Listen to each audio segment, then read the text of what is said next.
एक बार की बात है, गौतम बुद्ध अपने शिष्यों को जिंदगी से जुड़ी अच्छी बुरी चीजों का ज्ञान दे रहे थे। सभी शिष्य उनकी बातों को बहुत ध्यान से सुन रहे थे।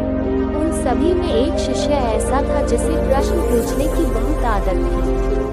वो उठकर गौतम बुद्ध के पास गया और उनसे बोला, आप हमें जिंदगी के बारे में जो कुछ सिखा रहे हैं उस सब का क्या फायदा, क्योंकि हम में से बहुत से बच्चों को ये भी नहीं पता कि हमारे जीवन का मूल्य क्या है और ये जीवन हमारे लिए कितना कीमती है। पहले आप हमें ये बताएं कि इस जीवन का मूल्य क्या है।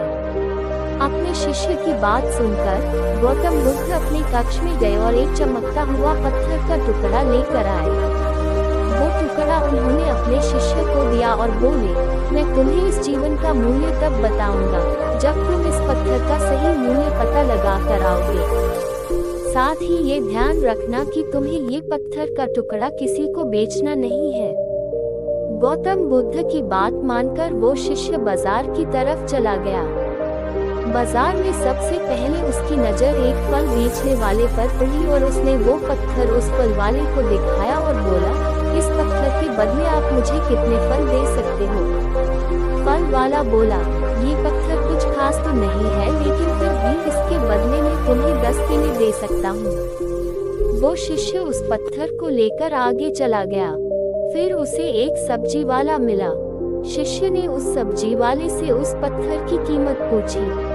सब्जी वाले ने उस पत्थर को ध्यान से देखा और बोला, इस पत्थर की कीमत के बदले में तुम्हें ज्यादा से ज्यादा एक बोरी भरकर सब्जियां दे सकता हूँ।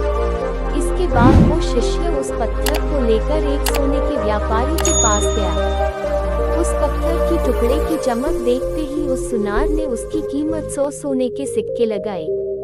शिष्य ने वो टुकड़ा बेचने से मना किया तो वो सुनार उसके बदले 200 सोने के सिक्के देने को भी राजी हो गया, लेकिन शिष्य ने वो पत्थर नहीं बेचा।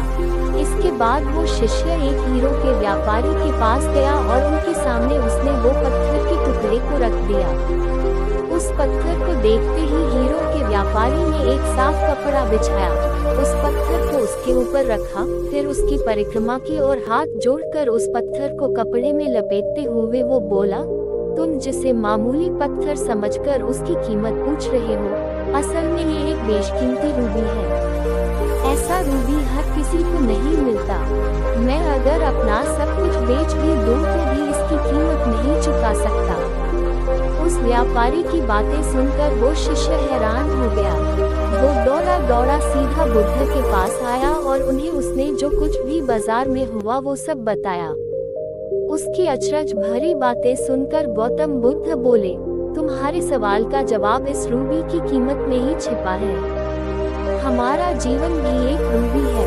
रूबी की तरह ये भी बेशकीमती है, लेकिन हम इस बात को हमेशा नजरअंदाज करते हैं और अपने जीवन का मूल्य नहीं समझते।